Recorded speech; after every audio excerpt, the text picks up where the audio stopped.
రాహుల్ గాంధీ ఏ ముఖం పెట్టుకొని మళ్ళీ తెలంగాణలో అడుగు పెడతారు? రాహుల్ గాంధీ గతంలో చెప్పిన వాగ్దానాలేంటి, అమలు చేస్తున్న విధానాలేంటి అని బీఆర్ఎస్ వర్కింగ్ ప్రెసిడెంట్ కేటీఆర్ తీవ్రంగా మండిపడుతున్నారు. బీసీలకు కాంగ్రెస్ పార్టీ తీవ్ర అన్యాయం చేసిందని, బీసీ నేతలు ఈ అన్యాయాన్ని సహించలేరు అన్నట్టు వ్యాఖ్యానిస్తున్నారు.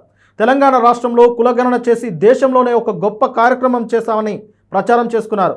ఆ కులగణనకు దాదాపు 160 కోట్ల ప్రజాధనాన్ని వినియోగించారు. అంతా చేసి ఇప్పుడు బీసీలకు చేసింది ఏంటి అని కేటీఆర్ ప్రశ్నిస్తున్నారు.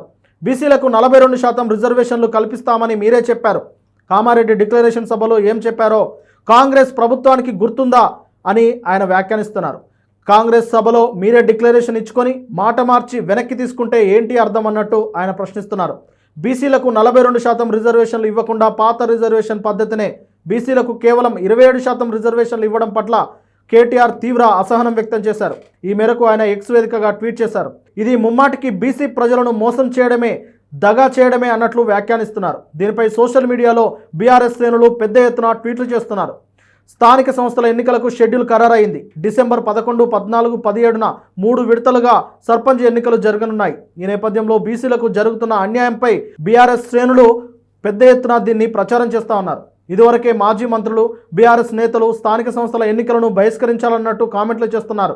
ఏది ఏమైనా స్థానిక సంస్థల ఎన్నికలు జరిగితే బీఆర్ఎస్ పార్టీకి నష్టం జరుగుతుందని వర్కింగ్ ప్రెసిడెంట్ కేటీఆర్ భావిస్తున్నారని కాంగ్రెస్ శ్రేణులు ఆరోపిస్తున్నాయి. అందుకే ఎన్నికలను బహిష్కరిస్తామంటూ అలవి కాని మాటలు మాట్లాడుతున్నారని విమర్శిస్తున్నాయి. ఏది ఏమైనా స్థానిక ఎన్నికల్లో కాంగ్రెస్ అఖండ విజయం సాధిస్తుందని కాంగ్రెస్ శ్రేణులు నమ్మకంగా ఉన్నాయి.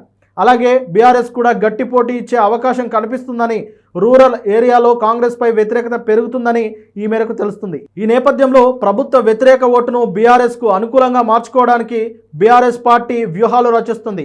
అయితే స్థానిక సంస్థల ఎన్నికల్లో అభ్యర్థితో పాటు డబ్బులు, మద్యం పంపకాలు అనేవి కీలకంగా మారుతున్నాయి. ఏదేమైనప్పటికీ ఇది పార్టీ గుర్తుపై జరగదు, స్వతంత్రంగా జరుగుతుంది.